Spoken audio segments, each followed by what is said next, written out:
Hi everyone. So this video I'm going to be just talking about the Jupiter and Saturn conjunction. I'm going to explain a little bit what the age of Aquarius is and what this conjunction has to do with the age of Aquarius.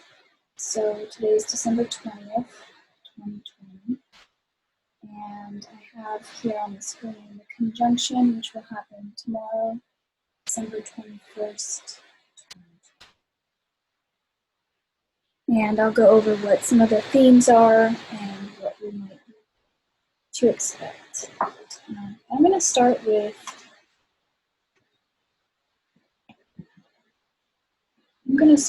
the idea of the age of Aquarius and just briefly talk about it if you're not familiar with it. So the age of Aquarius has to do with the precession of the equinoxes. And what that means is that the alignment of the Earth's poles, the axis of the Earth, which is off center by about 23 degrees, cycles around the sky such that it appears to point towards the zodiac band into one of the constellations. And it goes around every 26,000 years. And so it spends, about 2,000 years in each zodiac sign, or sign of the zodiac, or section of the sky. So the precession of the equinoxes is a really long scale, epic era of time. And we've been in the Pisces age, where, symbolized by the fish. And because it moves backwards through the zodiac, the next constellation it will be in is going to be Aquarius. So when you hear the age of Aquarius, it's referring to this precession of the equinoxes and the kind of a meta age of life on Earth, which will be moving from Pisces into Aquarius. So for astrology, the zodiac is the band of constellations around the ecliptic of the Earth.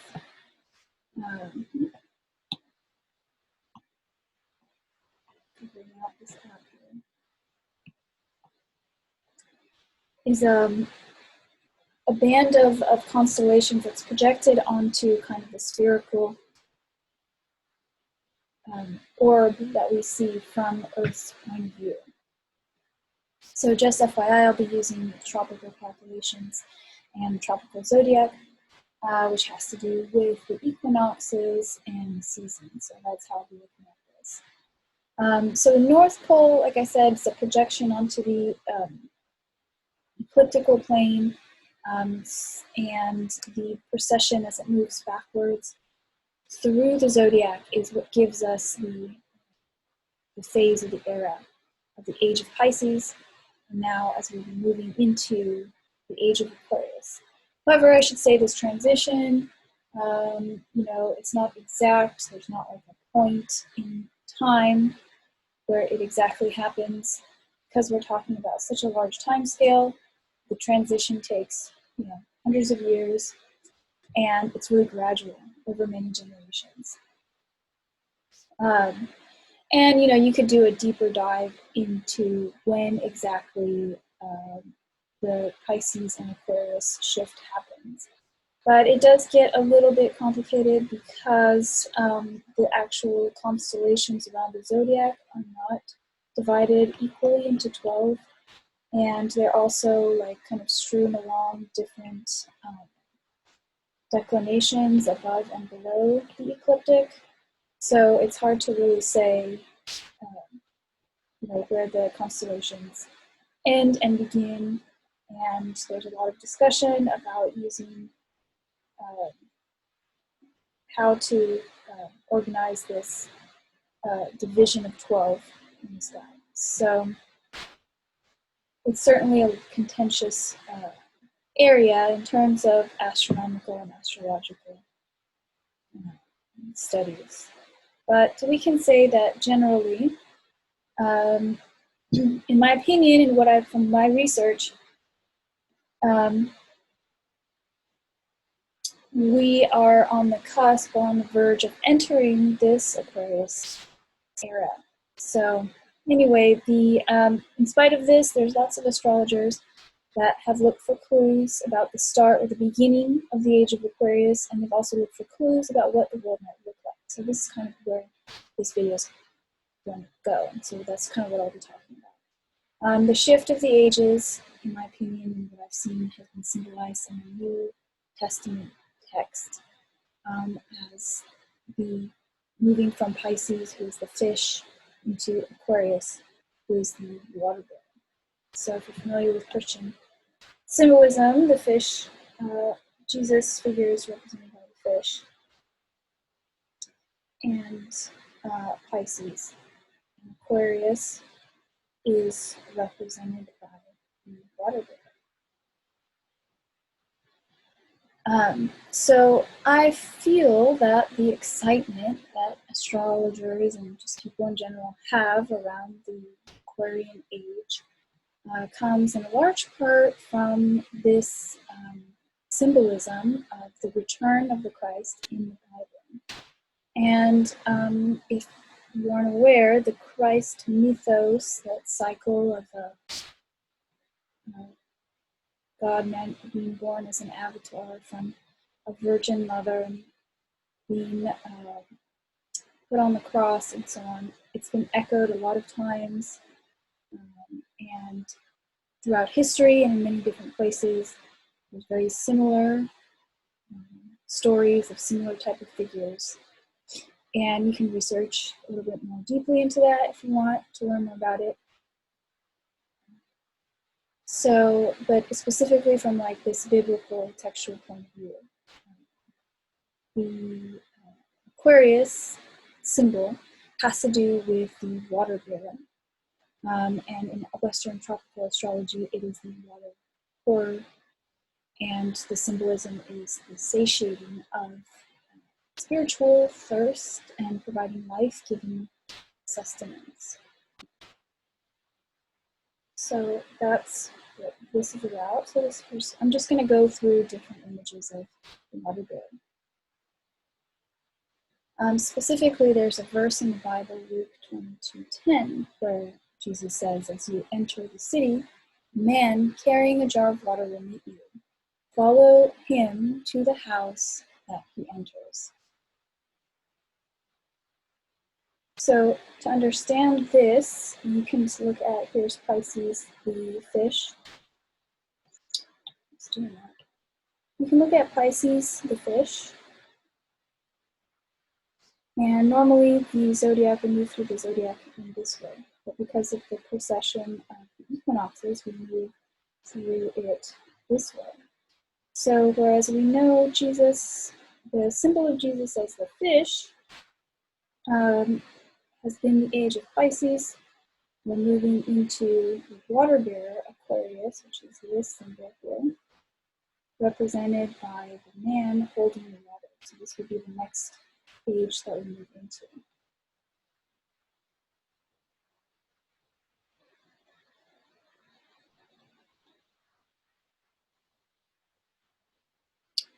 So when the quote says, follow him to that house that he enters, it indicates we'll be moving into the house, which is the space or the area of the place. So even though, I'll just move through here some of the images so you can get a feeling for what the sign of Aquarius is. So it's usually a man, sometimes a woman, a human, holding a jar of water and pouring that water out downward onto the earth. So Aquarius is an air sign. So even though it has to do with this figure of pouring down water, it's actually an air sign. We see that in all these depictions we're pouring water out onto the ground. Here's an everyday example.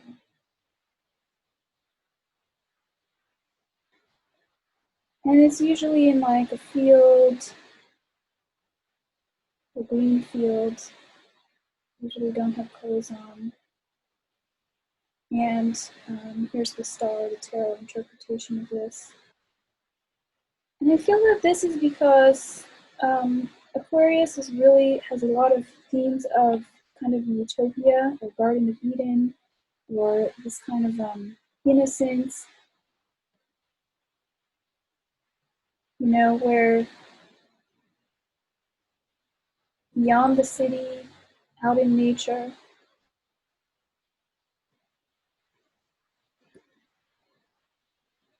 and represents a sort of ideal state of being for man,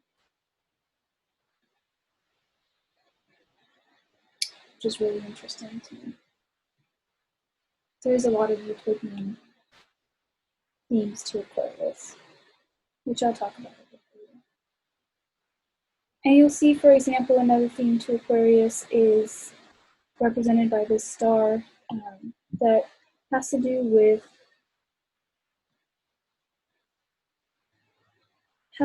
with hope and forward thinking and illumination,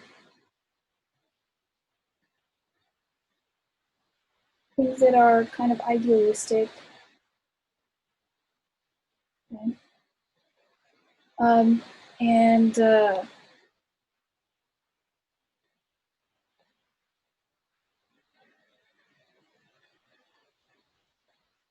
it has to do with, well, before I get into it, let me just say the conjunctions happen every 20 years or so. That they have a pattern of being in one element: air, earth, fire, or water. So this conjunction isn't unique in the sense of it happens every 20 years. However, this long cycle of being within an element, so here's all the air signs, all the earth signs, all the fire signs, and so on. So we've been in an earth cycle. Here's what's happening is we've been in this earth cycle for the last 200 years. What's important about this conjunction this year is that we're going to be moving from an earth cycle where the conjunction has been happening in earth into air. And that the way the cycles work is right at the end, before it switches, it does a little jump. So it'll go earth, earth, earth, earth, air, earth, and then air, air, air, air, air, water, air, water, water, water, water, water, fire, and so on. So it'll kind of go, they'll give you a preview, and then it'll go back to its original sign, and then it'll start the final, it'll start the actual cycle of that element. So in our case, we had a preview of the air cycle in 1980 and 81. There was a conjunction in Libra. Jupiter, Saturn were conjunct. Here they are. This is Jupiter right here, and this is Saturn right here. Or sorry, this is Jupiter, and this is Saturn. So in 1980 and 81, we had a conjunction in Libra, which was our preview. So from in the 80s and 90s, from 1980 to 2000, was the 20-year period represented by the air signs conjunction. And then we hopped back to Earth, I think it was in Virgo, in 2000, to close out the Earth cycle, and now we're having the conjunction in Aquarius. So that's kind of the significance and where we are on the timeline in terms of this Jupiter-Saturn conjunction pattern. So of all the planets, the reason why Jupiter and Saturn are important are because what they represent in terms of the human time scale. So the Sun, Mercury, Venus, Mars, and the Moon are all considered personal planets because of the speed at which they move quickly, and so they create a lot of variety in the sky, and they kind of create the variety in our personal charts. And Jupiter and Saturn move more slowly, Saturn being the slowest of the visible planets, And those two kind of have a little bit more effect on shaping, cycles between 10 and 20 years and a little bit longer time scale. Definitely having changes that you can see within your lifetime, of course. And then the very outer planets, which include Pluto, Neptune, and Uranus, which were discovered through the use of machinery and telescopes, which are not visible to the eye. Those are considered generational or transpersonal planets, which a whole generation of people will have these planets in similar places, and they really shape kind of these longer epic time frames of our history.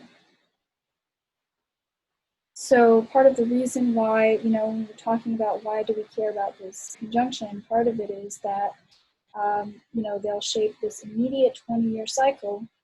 These two guys coming together are going to shape these next 20 years. But because we're essentially beginning a trek through exclusively air signs, they will shape the next 200 or so years as well. What's interesting as also about this particular conjunction, especially for astrologers, is that it's happening exactly at 0 degrees. They don't all happen right at 0 degrees. They happen all over the place within the sign. 0 to 30 can happen anywhere. But this one is happening exactly at the beginning of Aquarius. And as well, it's happening also exactly on the solstice, December 21st, which is the shortest day of the year, and it's a very, astronomically and astrologically important day.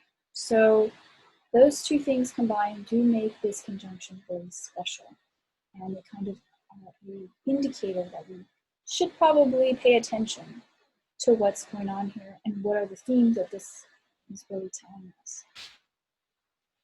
So as well, this is another reason why this is an extraordinary conjunction and not just plain old conjunction, is because it will be particularly close to the Earth, and their declination, their verticality. Just bring this up here.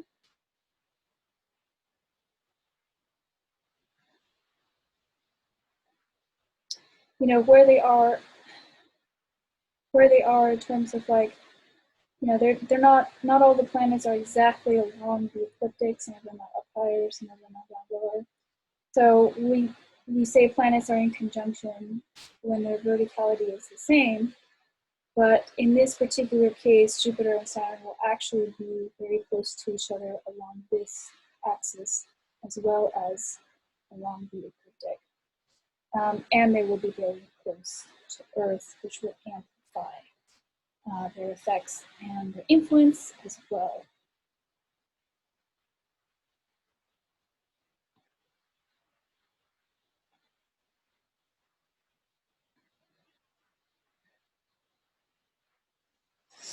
So Jupiter and Saturn in a nutshell. Jupiter is about expansion and making things bigger, and Saturn is about contraction and creating limitations. And so this expansion and contraction, the effects of expansion and contraction, this dynamic between the two, you could say Jupiter is the benefic or provides beneficial and lucky and generous effects, and Saturn is kind of more difficult, can be dampening and heavy effects. This dynamic is the engine of social change. And you'll see these kind of fluctuations. Every 20 years some things will happen. Trends will shift. Styles will, come back into style, or something will change, or we'll just see like every so often the cycles of these two planets, how much they will affect us at a societal level. So just before getting really into it, I'll just say in a nutshell, the way I would describe this conjunction and what we want to think about 2021 and the next even 20 years is to say that our job right now is to take our dreams seriously and to work out a way to ground them into material reality. and then get to work to make that happen. Okay, and I'll just explain why. I'm going to talk a little bit about what Aquarius is. What's the deal with Aquarius? What are the positives? What are the negatives? Because there's both. What do we need to watch out for? What are the opportunities that we can have? So before talking about Aquarius, I have to say that it is ruled by Saturn. In traditional astrology, every Saturn rules 2 areas of the chart. It rules Aquarius and Capricorn. So right now the planets have all been going through Capricorn, and you can see they're about to leave. The only planet left there is Pluto,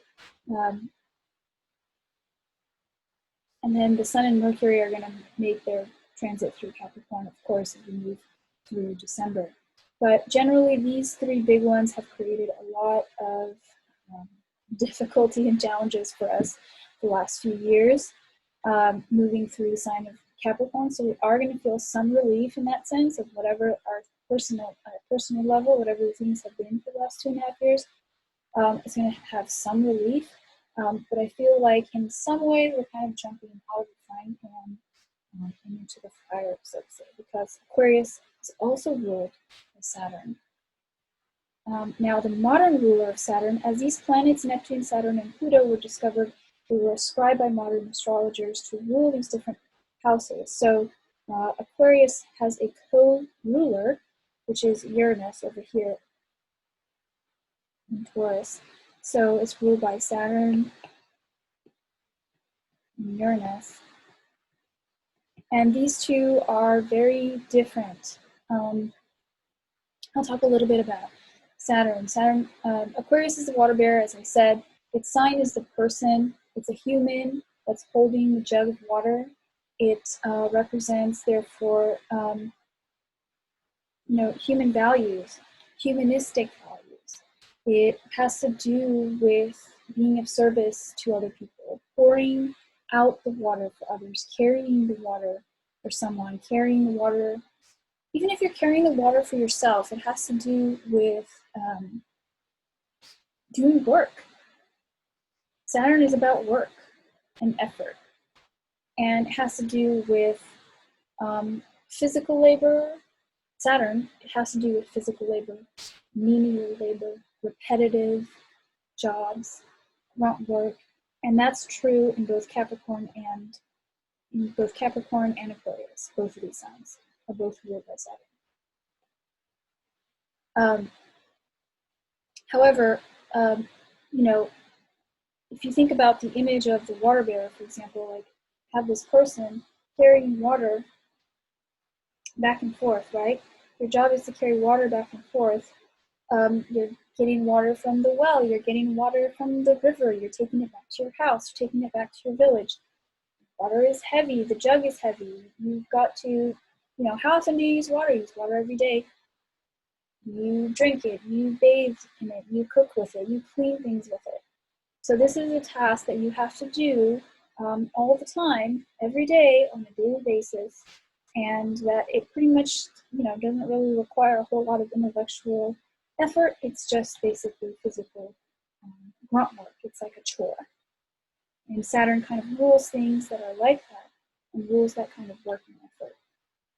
So in Capricorn, that work and effort is really, Saturn wants you to direct it to build foundations and to kind of do your 10,000 hours, to earn your time, to sharpen your axe, whatever it is, cut your teeth, doing work. And by the time you get to Aquarius, Saturn, this Saturnian quality of doing repetitive menial tasks that are necessary to maintain life, because that's the thing. Saturn doesn't want you to do busy work for its own sake. Saturn wants you to do things Saturn wants you to recognize and be able to have the strength and tenacity to do the work that you need in order to maintain life. Because water is life-giving and life-maintaining, and it's nourishing, it's the sustenance that we need to stay alive. So everything that Saturn asks from us in Capricorn or in Aquarius is really about things that are necessary. It's the responsibilities that are necessary to maintain life. Specifically, those responsibilities, like I said, they're kind of boring, menial, or repetitive. The situation with Aquarius, however, it is an air sign. It is about mind, and it is about invention. And that's a lot to do with the Iranian influence, which I'll get into in a little bit. But in the case of the water bearer, this is someone who Saturn would be like, okay, well, here's the task that has to be done. Either I can get people to do it, either we do it as ourselves, or maybe I can invent something to make it easier to do this boring, repetitive task that doesn't have to be done, using this kind of like human grunt work. Maybe there's an easier way to do it. Maybe there's some kind of invention or some kind of mechanism or some kind of system, right?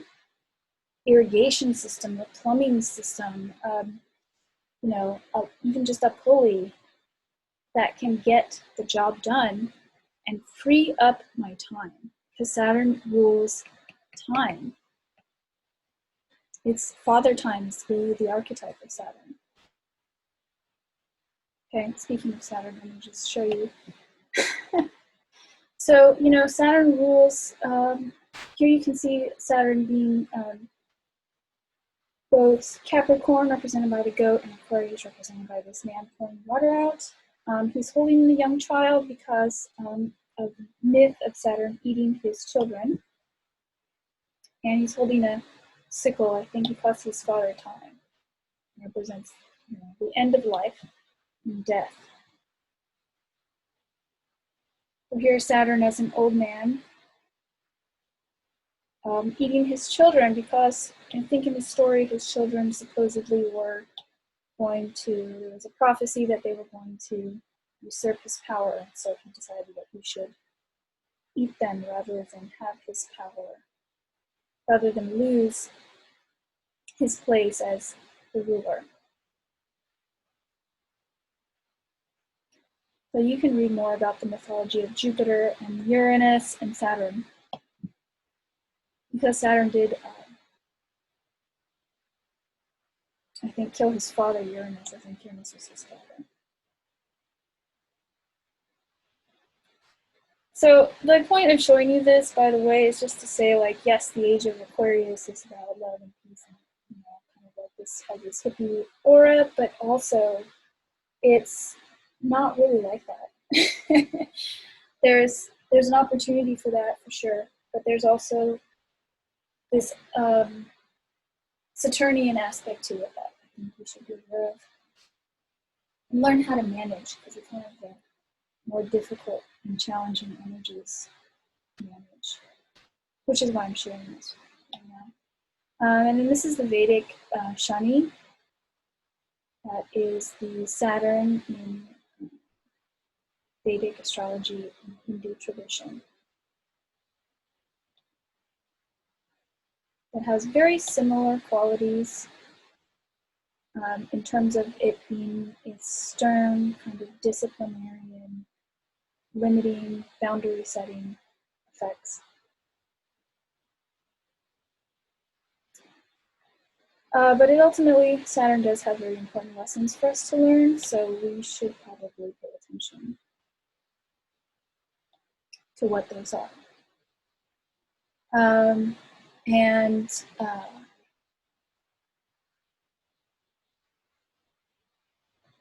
Like I said, it's a very difficult, Saturn is a very difficult planet to understand, and can create a lot of fear, but really just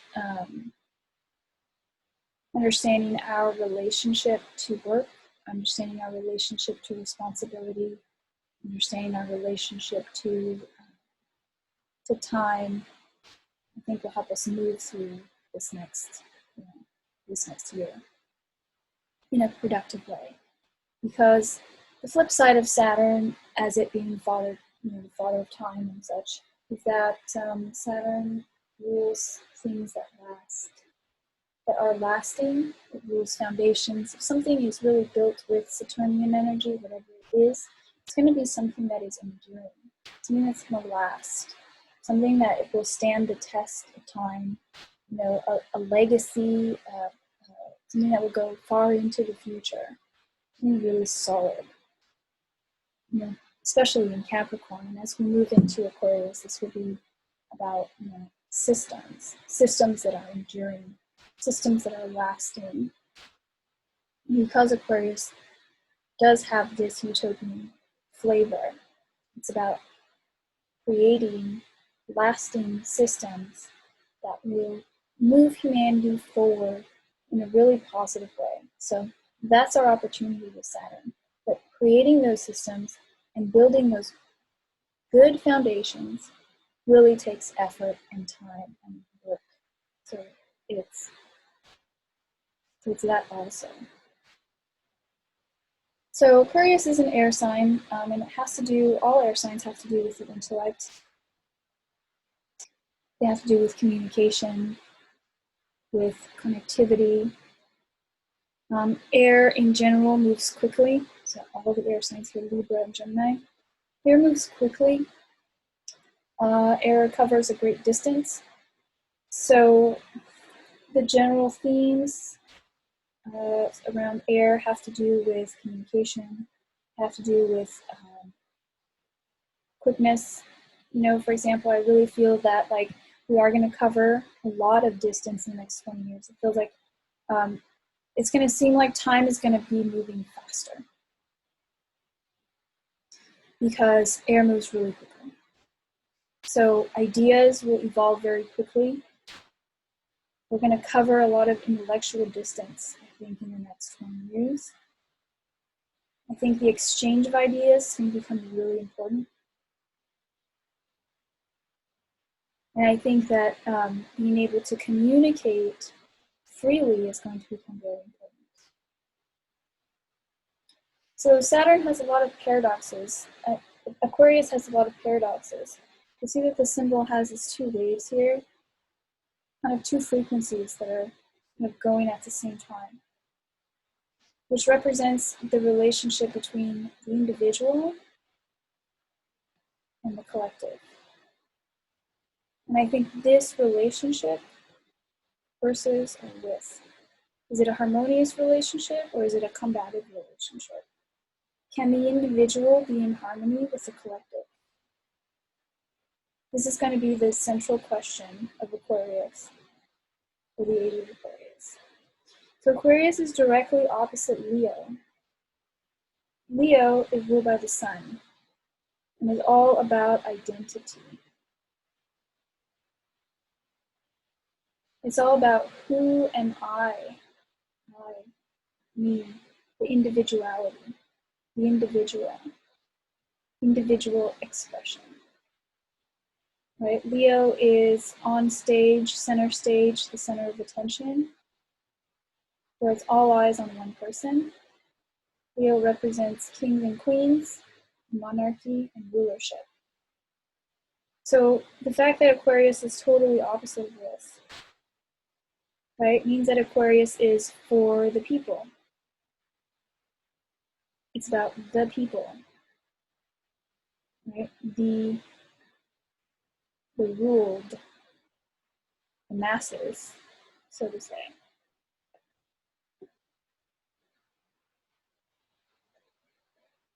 So there is a paradox within Aquarius, even without looking at Leo. Within Aquarius, there's a paradox of the individual versus the collective. And that's because going back to Saturn and Uranus, Uranus would be the co-ruler of Aquarius, which Uranus is the planet of rebellion, surprise and shock, and upsets. If anyone is going to upset the apple cart in this whole drama, it's going to be Uranus. So Aquarius has this paradox within it where Aquarius is a staunch defender of individual expression and the rights of the individual, and as well is a firm believer in systems and in the order and the integrity of those systems and maintaining that order and integrity of those systems. So this is going to be part of the Saturn and Uranus traits that will be at play for us in 2021 and the next 20 years. and potentially in the next 200 years. What's the relationship between visual expression and the system? And are we maintaining integrity of the system? Are we maintaining integrity of the right systems? I think these are the questions we're going to be answering as a society in the next few decades. So Aquarius really values originality because of this Uranus influence, values originality. It values and appreciates the eccentric, it's a big one for Uranus, eccentric, and the unique. These are all qualities of Uranus, and therefore Aquarius. Because the Aquarian system is different from Capricorn. Capricorn is also ruled by Saturn, and only Saturn, and not Uranus. So in Saturn, the system is a hierarchy, right? It's a pyramid. It goes from the top down. That's how things move in Capricorn. In Capricorn, you want to move from the bottom of the mountain to the top of the mountain, right? Because Capricorn is the mountain goat. It wants to climb the mountain upward. It wants to be at the top of the mountain. And in Capricorn, the Capricornian way of doing things is in a very particular and strict hierarchy. There's a place for everything. And that system looks like a pyramid, and things move up and down the mountain, or up and down the pyramid. And the boss gives you the directions, and then you follow them. And if you don't follow them, then you're kind of breaking the system. You've got to follow the orders coming from the boss, the one boss at the top. You know what I'm saying? You got to follow the orders coming down from the boss. That's Capricorn. And here's everybody else doing their thing, being the cogs in the machine, so to say. And the way you move up in Capricorn is you do your work, right? You do your work in order to climb, like a little goat, hopping up the mountain, till you get to be the boss, till you get to the top. And then you get to decide what comes down the mountain. So in Aquarius, however, it's more like the system is not a pyramid. It's more like a network of nodes. It's not a hierarchy anymore. It's spread out. It's more like this, distributed. And the directives are decentralized. It's really big. Decentralized is a big part of the Aquarian ethos. So if you remember, Napster, Pirate, whatever it was, getting movies and stuff. There's all these different nodes, and these nodes exchange information. This is how things are done in the Aquarian age. These nodes exchange information with each other, right? And so that's how orders, or the order, how things are ordered, because there's still going to be order. It's not going to be chaos. There's still going to be order. Order emerges. Order is emergent. In Aquarius, right? It emerges from the information that goes back and forth across these nodes, that is distributed and shared across these nodes. It's no longer a hierarchy. You know what I'm saying? So what does that mean? What are the implications of this? So for example, Capricorn is an earth sign, right? It's a material sign. So I have an apple and you have an orange, and we exchange what we have, and I give you my apple. Now I have nothing, and you have the two fruits. Or if you give me your orange and we just swap, and now I have one orange and then you have one apple, and before I had one apple and you have one orange, so we each have one. But Aquarius is an air sign, and it has to do with ideas. And so if I have an idea and you have an idea, and we exchange ideas, now we both have two ideas. So we've multiplied. what we have. The abundance in Saturn comes from the abundance of ideas. And I'll get to abundance because Saturn is minimalist and restrictive. So it's important to focus on where the abundance comes from, because there will be restrictions in terms of like materiality. And that's because Uranus is in Taurus. That's just an aside. So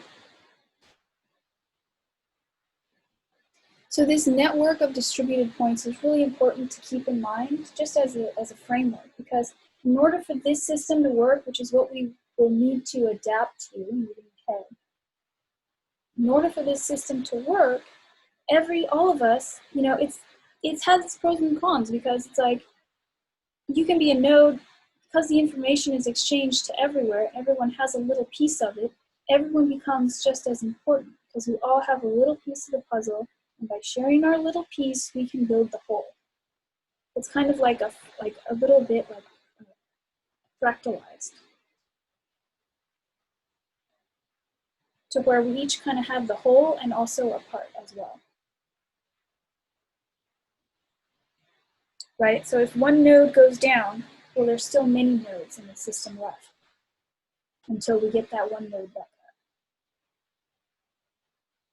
Right? But there's a certain kind of a limit, in the sense that in order for it to really work, every node on the network, or most of the nodes on the network, have to embody the Saturnian characteristics of integrity. Right? They have to have integrity,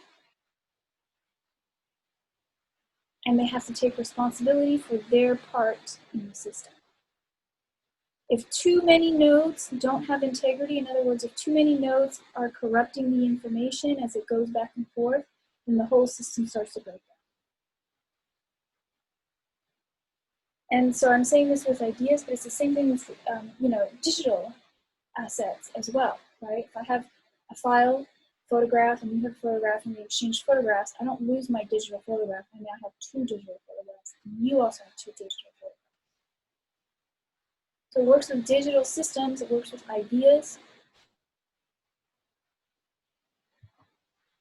and actual, the way the air signs have really brought on the digital revolution. We've moved from this earthy industrial revolution into the cycle of this digital revolution. And this network of digital revolution, and networking aspect, the decentralized aspect. That's how we're going to really be, that's the mindset that's really going to be supported as we move ahead. Like I said, and that's because, each node has to have its purpose. Right? It can still be its own node, it's its own thing, but it also serves an important role or an important function. And there's not a directive. Where does the directive come from? Where does the direction come from? It doesn't come from anywhere. It comes from everybody. It's emergent. It emerges from the system. And so the needs of the different points will eventually reshape this. Reshapes according to the needs of the individuals. So that's one of the challenges of Aquarius, actually, is the reshaping of this, because this whole thing is on a fixed cross. This axis and this axis is called the fixed cross, and fixed means it doesn't like to change. So one of the challenges is that we need to be able to be flexible with our systems in order to be responsive to the needs of the individual points of that system.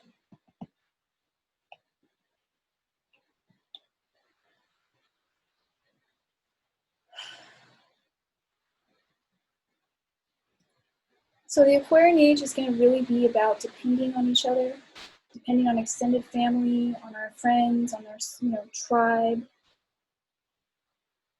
When you're reading charts, Aquarius represents the 11th house. And the 11th house is about our affiliations, our social affiliations, our social groups, our social connections. And in this digital world, it represents Facebook, social media, and such and such, etc., etc. And so we're really going to want to be connecting with our tribe. We really need to build and strengthen these relationships with the people who are aligned with us, with our values, because Aquarius, the ruler of Aquarius right now is in Taurus, which represents values. So we need to be coming together with our tribe, with the people who align with our values.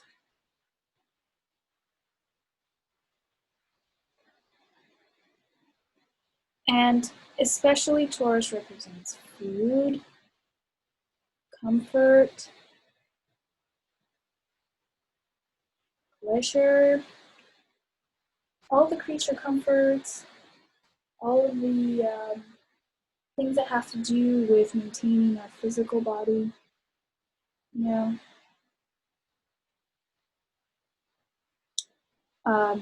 The things that we would value in order to keep ourselves alive, as well as the more abstract values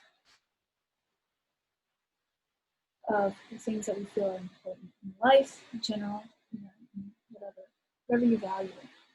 So aligning yourself with those people right now is really important. It's another thing that's coming up for 2021. So if you aren't doing that, you want to start doing that. And you want to start showing up. The social capital at this point is going to be integrity, because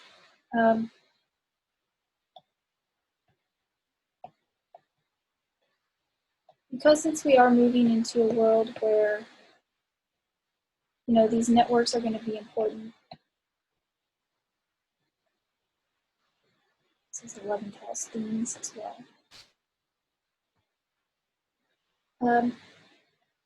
And it does connect with Uranus here in Taurus, which is money. Our capital, it's this social relationships, and money has to do with social capital. And it has to do with our personal integrity. And it has to do with the Saturnian. Has to do with the Saturnian aspect of responsibility. And are you showing up for people in the way with integrity? Are you who you say you are? Are you doing things that, doing the things you say that you're doing? If you say you're going to do something, are you going to do it? Are you going to show up? If you say you're going to show up and help somebody, move their stuff out of this house to this other house, are you going to show up, or are you going to flake on them? If you say that you're going to, be somewhere, you're going to be there. If you, claim to be this, but then you actually are doing the opposite out of your, claim to be one way in public, but you're another way in private, that's not going to fly. You're going to get found out. It's not going to last anymore. Why? Because this axis is squaring to Scorpio. This is a square relationship to Scorpio, and Scorpio is privacy. And that's one of the things that squaring is a difficult aspect. Squaring aspects have to do with tension. They do not jive well. They create tension. So as we move into the digital age, issues of privacy are going to create a lot of tension. And it's going to create more transparency, for better or for worse. I personally am a big fan of privacy, so this is a difficult one for me personally. But the issue of transparency is going to become paramount, and it has to do with our social capital. And so if you're walking your talk, then you're all good. But it's going to be even, I would say, as important as money is this, your personal integrity. Especially as we come to depend on each other for the needs of life, for what's important in life. So privacy is going to become difficult. It's going to become challenging. And we're going to have to connect to each other a little bit more nakedly. We're going to have to really just be okay letting that guard down.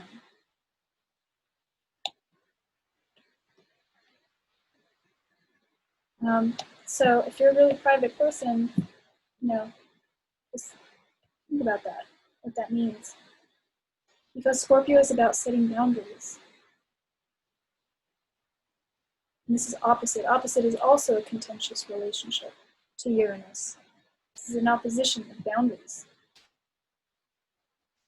So as we move into this phase, what are the boundaries? What are the boundaries that we're setting? Right? I'm this node right here. Can anyone? I'm just going to get my color. Right? I'm this node right here. Right here. Can anyone just send anything my way? Or do I have a boundary? Right? Can anyone just come over into my little dot? Or send information, anything to me? Scorpio is about boundaries. Healthy boundaries. So this square relationship and this opposition is going to be about setting healthy boundaries. Healthy boundaries. Especially healthy boundaries in relationship to social media. And not letting, this issue of money or comfort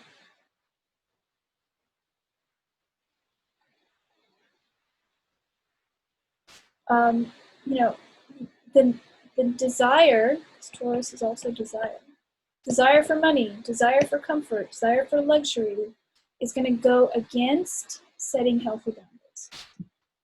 So I'll say it again, the desire for money, the desire for luxury, the desire for comforts, the desire for food, which is gives me a little bit of pause, is going to be opposite or come head to head with boundaries and setting personal boundaries and setting healthy boundaries. This oppositional relationship means that it's going to be a seesaw. A little bit of this, a little bit of that, a little bit of this, a little bit of that. You're going to have to give this up over here to get more of this. You're going to have to give this up to get a little bit more of this. Why do I say that? Those are always opposite the wheel because Uranus rules this. And this is where this conjunction is happening. Uranus will be in Taurus for 6 years. From 0 to 30 takes about 6 years, 6 to 7 years. Saturn will be moving through Taurus for about 2 years, 2.5 years. That's our time scale for this.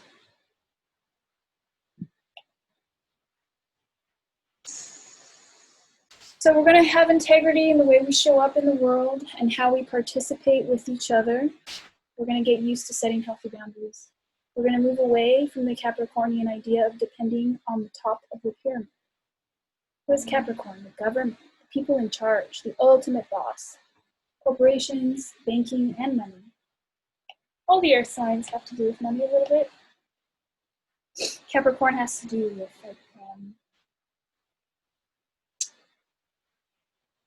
the people at the top of the mountain. So the people who have, I guess you could say, the most money. The so-called elite is Capricorn.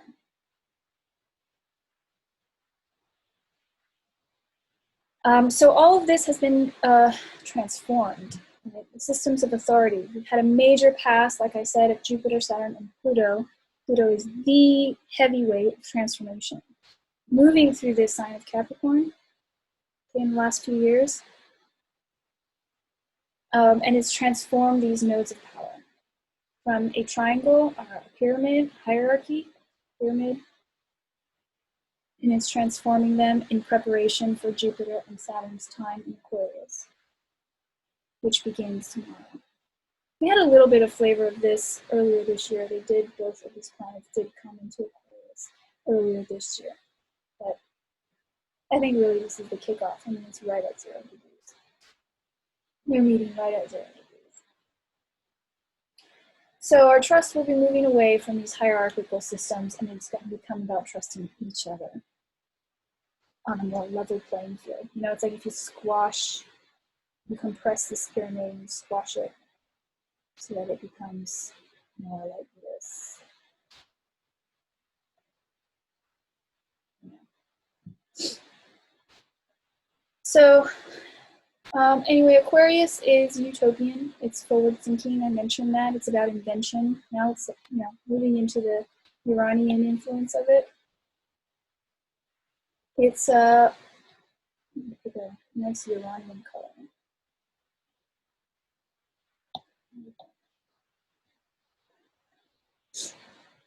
It is about invention.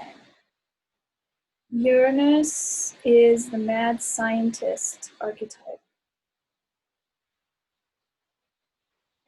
Okay.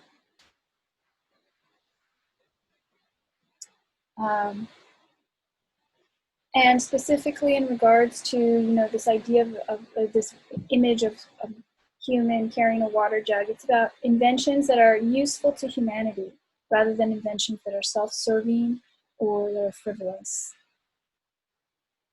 So, you know, in terms of what we are going to see coming up in this next year, in the next couple decades, it's going to be a lot of inventions that are going to help us live better lives in terms of they're going to be useful for the basic, for facilitating and making our basic needs easier. In other words, things that will reach people easier. Things that are going to improve our daily lives, like water is something we need daily, and it's necessary for life. So a lot of inventions and innovation around practical and utilitarian aspects of our life. Now, Saturn in general is very minimal. Saturn is minimal. It reduces and compresses. So I feel that in this square to Taurus, I think what it means is trends of having to do with less. So Saturn's influence will give us trends of minimalism. You can see this already. Downsizing, giving away our material possessions, right? I'm forgetting her name right now, who does only the things that bring you joy. You know, trends having to do with less, trends having to do with more minimalist trends, cleaning things out, a less of an emphasis on ownership, more of an emphasis on sharing things. And I may go into separately, you know, what's the difference between community and communal, you know, because I think this is a very important difference. Personally, I feel that community would be a healthy expression of this Saturnian influence rather than a communal expression of the Saturnian influence. But, you know, these are the choices that we're all going to be making here very soon, and that Saturn will really give us kind of a squeeze to really make this choice. So in terms of the opportunities that we have, like I said, we have the opportunity to really get rid of distractions because of this minimalism, reduce distractions, get rid of the things that we don't really need, and focus on building lasting systems and foundations that will be around for, you know, decades and hundreds of years, to come into the future, things that can really be of service to humanity, things that will improve the quality of life for ourselves and others. So it's service-oriented, kind of at a spiritual level, this is about having a future thinking in order to bring spiritual nourishment, because like I said early on, that from the biblical perspective, the waters, life-giving water, is this tremendous symbol for spiritual nourishment and just outright enlightenment. If you think of the Garden of Eden in terms of our relationship to the earth, because Taurus is Garden of Eden, and Uranus is in the Garden of Eden right now. So if you're talking about pouring the water out, it's supposed to be a jug, pouring the water out into the Garden of Eden. So the spiritual symbolism here is to really give of what's in yourself, what's your spiritual truth to give to others in order to create collectively our Garden of Eden.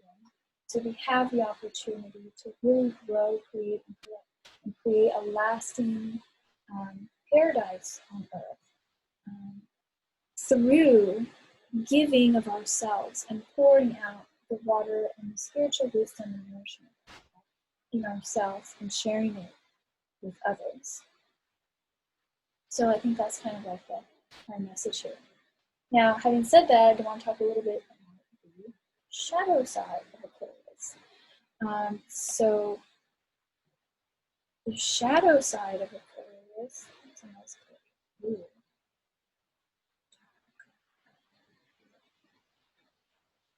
Shadow side.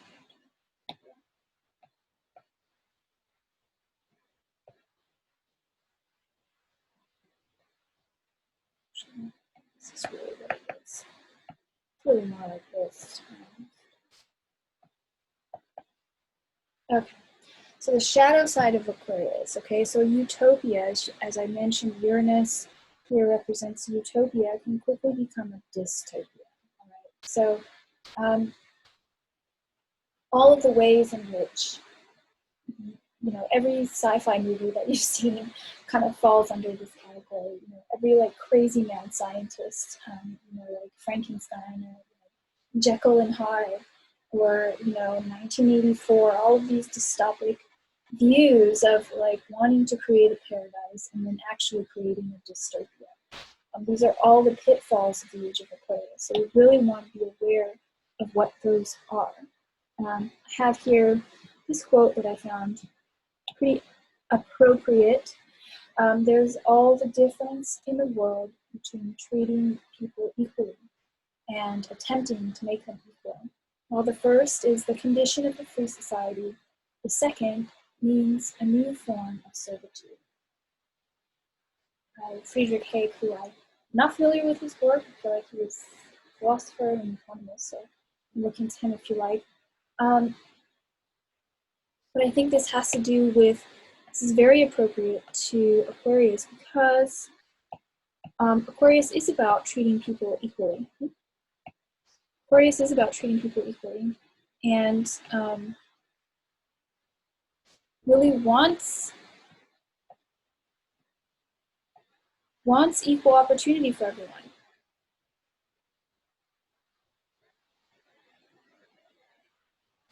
All the nodes need to be well functioning. Remember,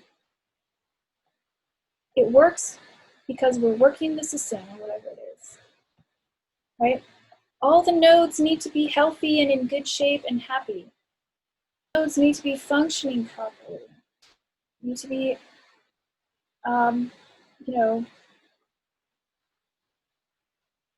functioning optimally.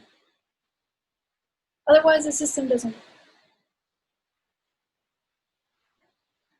work. However, the downside, the shadow side, is that attempting to make everyone equal, like the shadow side of Aquarius, is conformity.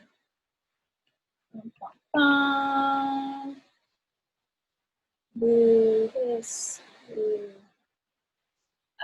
So remember, Aquarius is opposite Leo, and Leo is about individual creative expression. So even though we have Saturn and Uranus is about rebellious expression, things that are wild and shocking, that go against the grain. Nevertheless, Aquarius and Aquarian things can fall under the shadow side of Saturn, which would be conformity, and putting the system, above the individual. Okay, so this relationship of the system to the individual, they're both important, right? They're both important. So how we manage both of these things and their relationship. This is Aquarius, the system and the individual. So is the individual here and the system is here? Does the system support the individual, or does the individual support the system? And this is going to be the big question of Aquarius. So like I said, we don't want to jump out of the frying pan of Capricorn, or Capricorn system that we've all been complaining about, right? These huge mega corporations,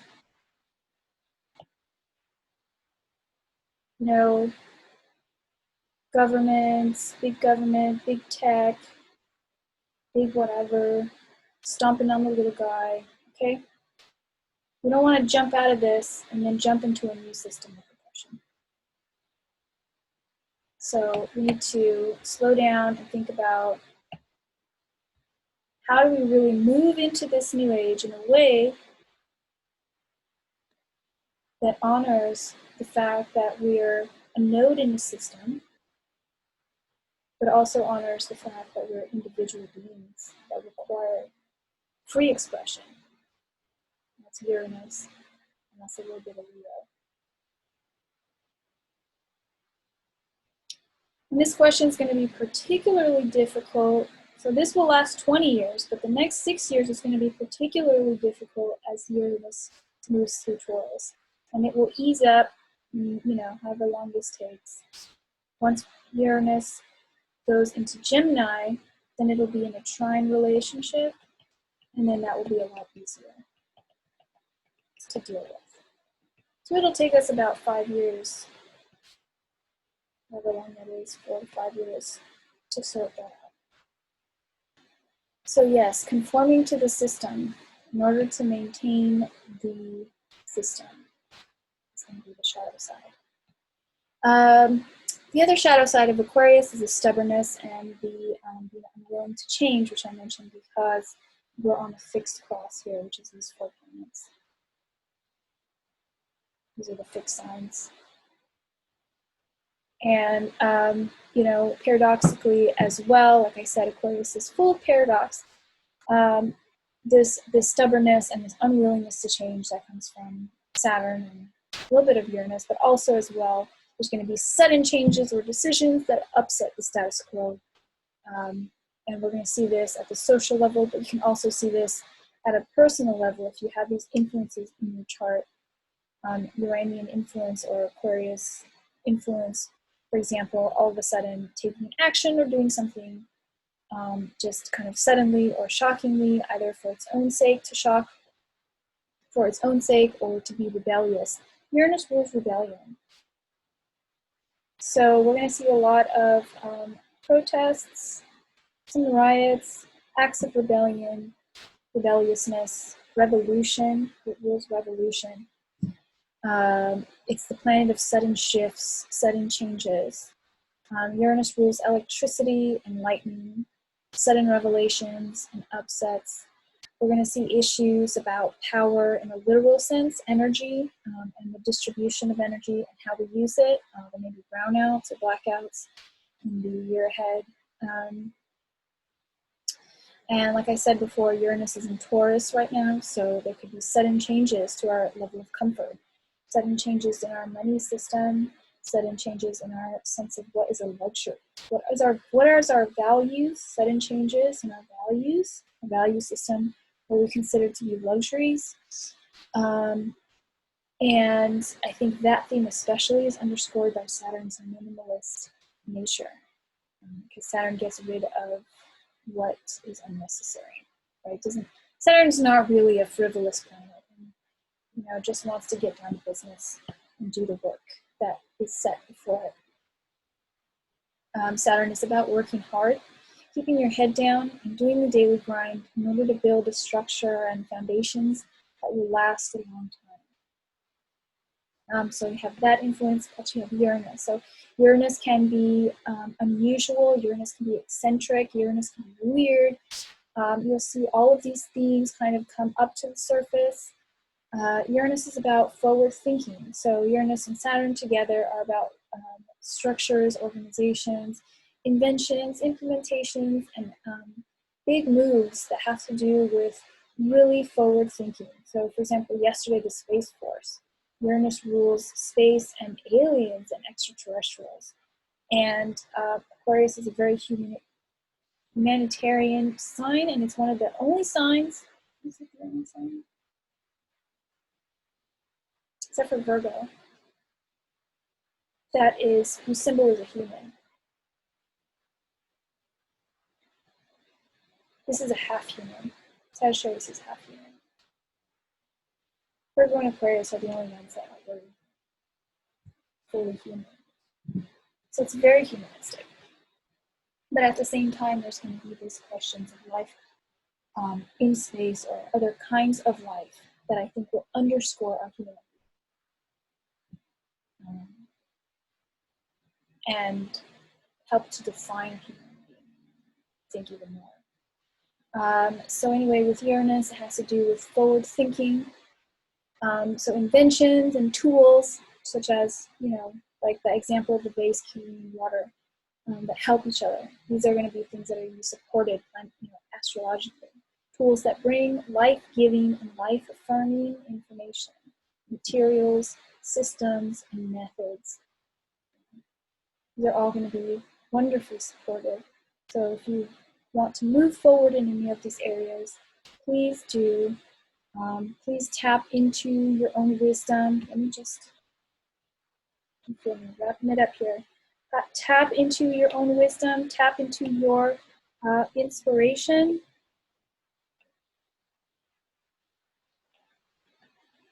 Tap into your inspiration here, your guiding star, your guiding purpose, what you have to offer. What you have to offer that is nourishing and life-giving for all of us. Please tap into that. Get clear on that.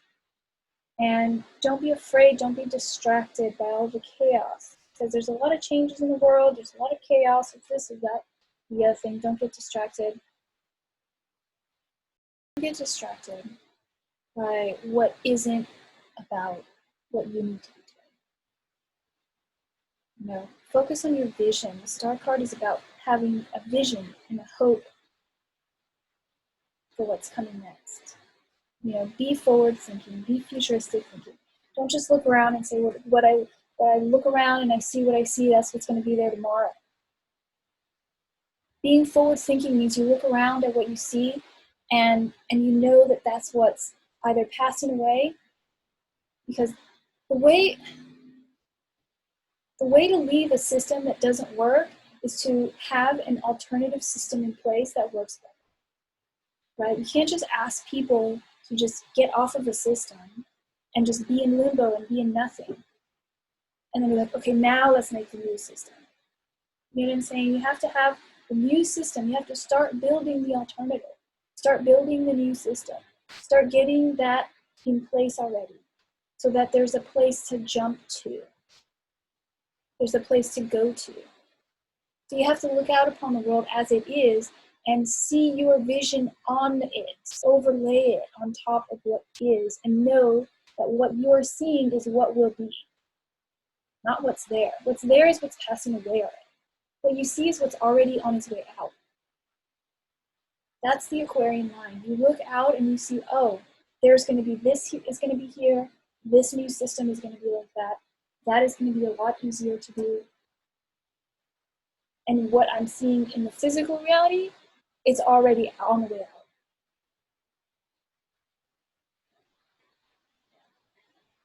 So it's really about getting clear on what structures that we as a society and ourselves at a personal level, what we want to build and create in our lives. What's our personal Eden? What does the utopia look like?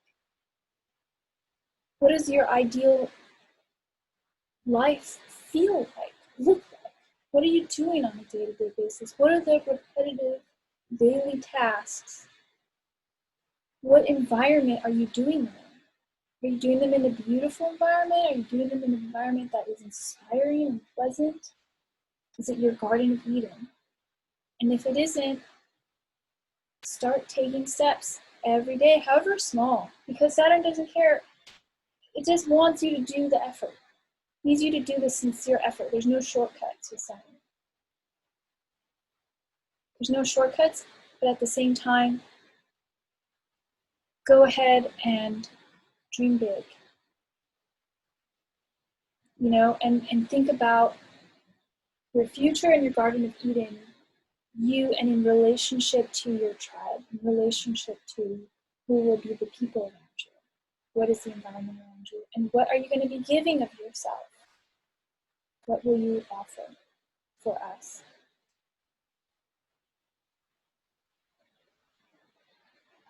And having faith that valuing, oh gosh, sorry, you know, being able to value,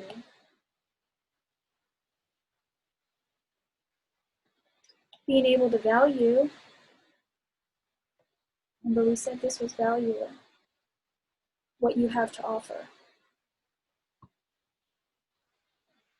I didn't talk about how Uranus is about experimentation.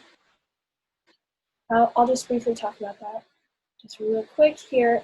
So I said it was the mad scientist. I said that that's kind of the archetype of Uranus as well, having to do with experiments and experimentation. And so life in general is going to become your laboratory. So you want to be clear how you structure your experiments. Okay, if your life and your life circumstances are now going to become a laboratory, and you're going to want to structure your experiment, you're going to want to be in charge of that experiment. You're not going to want to be carried away in someone else's experiment. And you're going to want to be clear whose experiment you're participating in and who's participating in yours. So that's kind of this. So you want to be clear in how you structure your experiment. You want to be clear in whose experiment you're participating in. And what are the boundaries of your experiment, right? What's allowed to be experimental? What's allowed to, and what do you want to keep for yourself? And remember to stay in your personal integrity, to stay true to your values, and to not be afraid to be different and to stand out, to be a little eccentric, a little bit unusual, a little bit off the wall. Because we're going to see the shadow side, we're going to see manifestations of conformity. So if you are the one who stands out, right, then you can be able to share what is your real gift with the world and build those lasting systems. So, okay, I think that's enough. That's a good place to stop. Thank you so much for listening in. Please let me know what you think. We love to hear your thoughts. And you can find my work at mariascopic.com. I don't know what new technologies or systems are going to be ahead of us, so please connect with me through the website. Please sign up for my email. Email for sure is going to be around, I think, for a long time. Yeah, a wonderful, beautiful, great conjunction.